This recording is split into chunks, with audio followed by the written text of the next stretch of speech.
Hello and welcome. India's unemployment rate has fallen dramatically to about 11.6% from a high of almost 23.5% in April. The fall actually is almost as dramatic as the rise, and that obviously throws up some interesting questions about what is happening in the economy. Are we fundamentally more resilient than we thought? And what are the other insights, particularly from those few months that we've lost now? For those who have been working across the country, and many of them are migrant labor. To discuss this, I'm joined by Mahesh Vyas of the Center for Monitoring in the Indian Economy, or CMIE, who's just written an article on this as well. Mahesh, thank you very much for joining us. So, as you've pointed out, this is a very, very dramatic rise. So, what does this tell us? It tells us that the Indian economy is full of employment that can get into employment as fast as it can be pulled out. Now, one way of describing this is that we are a very resilient economy. We can take these shocks and come back to normalcy pretty quickly. The other way of describing this is that such a large proportion of the Indian working force is in the informal sectors that it is easy for them to get out of work and get into work. So it's the second part which is more accurate in my opinion. It's not resilience, it is informal nature of employment that causes this. We have seen this in the data for May, and I think the same thing is playing out in June as well. So what happened is in the month of April, the first full month of the lockdown, the loss of jobs was 122 million. And in May, 20 million of those jobs came back.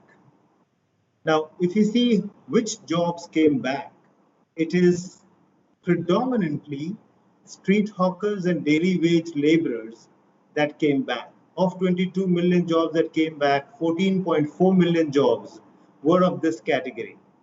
The remaining that came back were largely from the small businesses. So basically small shops, very small businesses opened up again as the lockdown was relaxed in May.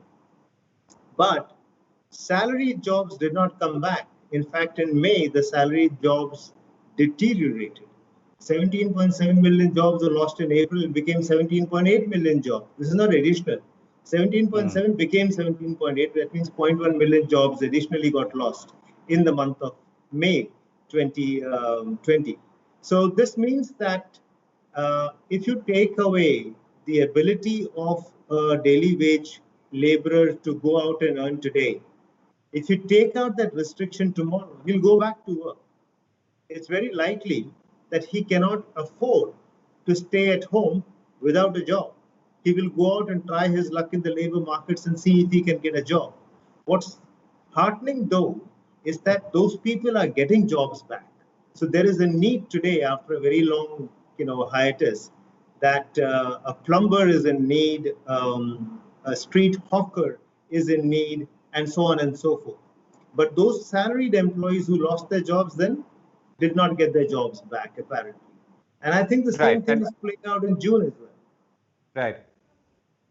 Right. Okay. So would April end then be the low point? And I mean, which is also interesting because the lockdown actually has only lifted after that, much after.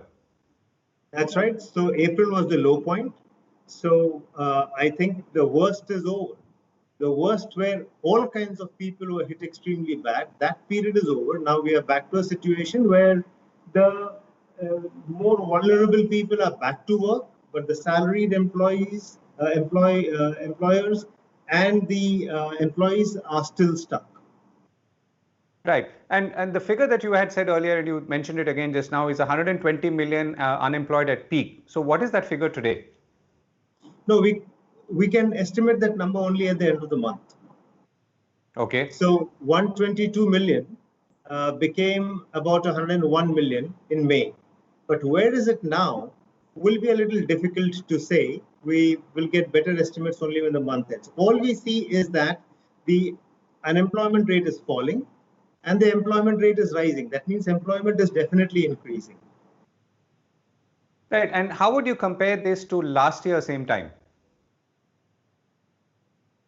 I now don't recall the numbers in June 2019, But it's a different world altogether. We are nowhere close to what we were. The unemployment rate in those days was pre-COVID. Yeah. Sorry? Pre-COVID. Pre-COVID, we were at around 7 to 8% unemployment rate.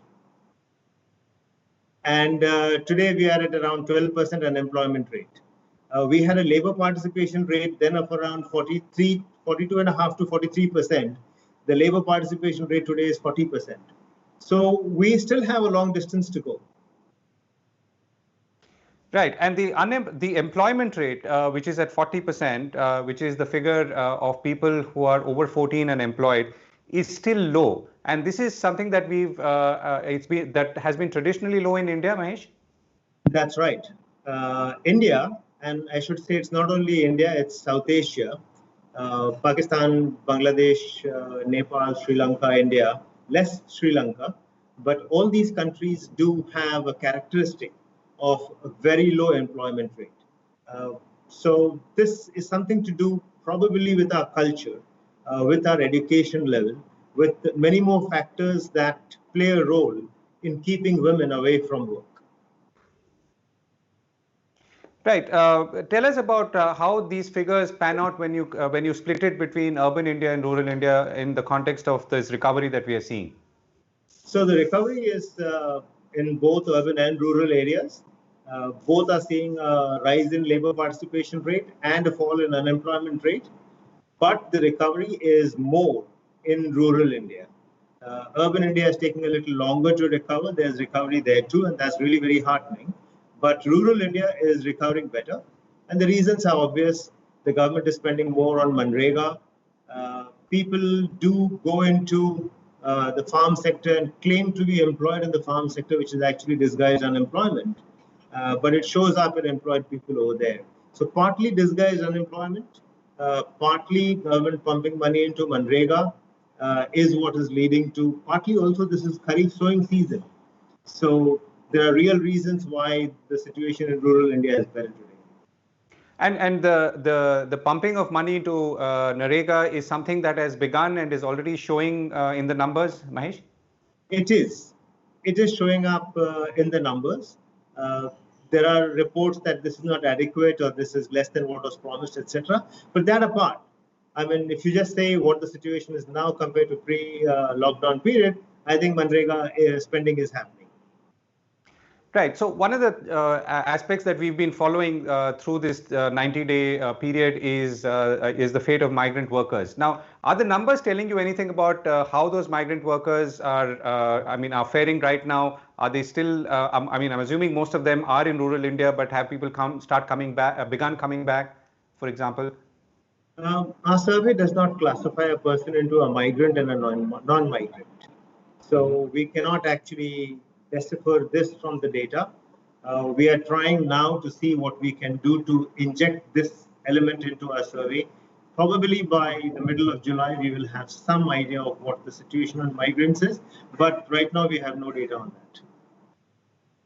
Right. And the last question, Mahesh. So, one of the points that you had made in one of my earlier interviews with you was about the loss of income and also the potential damage because of that. So how are you seeing that now? Have we managed to cap it now, because obviously a certain part of the workforce is back at work, or are there lasting, and I'm sure there must be lasting damage? No, the situation over there is getting worse. So the number of people who are saying that their incomes this time is lower than a year ago has actually worsened. So what this means, and this is systematic, and what we are seeing over here is that more people are saying that their incomes are worse than a year ago, and more people are saying that they have no hopes on the future. Whether the future is for themselves 1 year down the line or on the economy as a whole, there is a sense of despondency. So on the income front, I think the story is still very bad and getting worse. And this kind of ties up with the employment unemployment data, which tells us that all the employment that came back is predominantly in the lowest quality of labor, which is the daily wage earner. So she probably is willing to go back to work at a lower wage rate. So I think on the income side, the stress is worse. It's good to celebrate that the unemployment rate is coming down, the employment rate is going up, the labor participation rate is going up, but this could reflect a predominance of informal employment in India and also low and falling wage rates. But we'll wait for the data, but I think this is a very strong inference I draw from the data I have so far that incomes and wage rates are falling. Right. May I add one more last question? So, you talked about salaried employees in urban India not getting their jobs back or having lost their jobs. Any sense of what this can mean on a longer term? Because I'm assuming that it's not going to be easy for these jobs to come back. I think this is most distressful. Salaried jobs are being lost largely amongst the younger people. So the cutoff point is 40 years of age. All the losses are people who are less than 40 years of age, and there are no losses above 40 years of age on an aggregate basis. But the real concentration of job losses in those who are less than 30 years of age and salaried jobs. So now what does this mean? That the young cohort that came in to look for jobs in 2019 lost their jobs in early 2020. Now, this cohort is going to compete with the cohort that comes to the labor market in these youngsters in 2020, when in August, September, they hit the markets, or even around now. But there are no jobs then because the economy is not going to recover by then. So in 2021, you'll have 3 cohorts competing for jobs. Now, this is really distressful because our demographic dividend, which was never quite properly exploited, is now getting into a very different kind of a logjam, has a long-term implication on India that the youngsters who are supposed to get jobs, engineer the growth rate, and do savings for a long term, all of that is kind of lost. Right, Mahesh, thank you. And somewhat sobering note to end on, but thank you. And I hope to come back to you next month when you have more understanding of how the labor market has been shifting. Thank you once again for joining us. Thank you.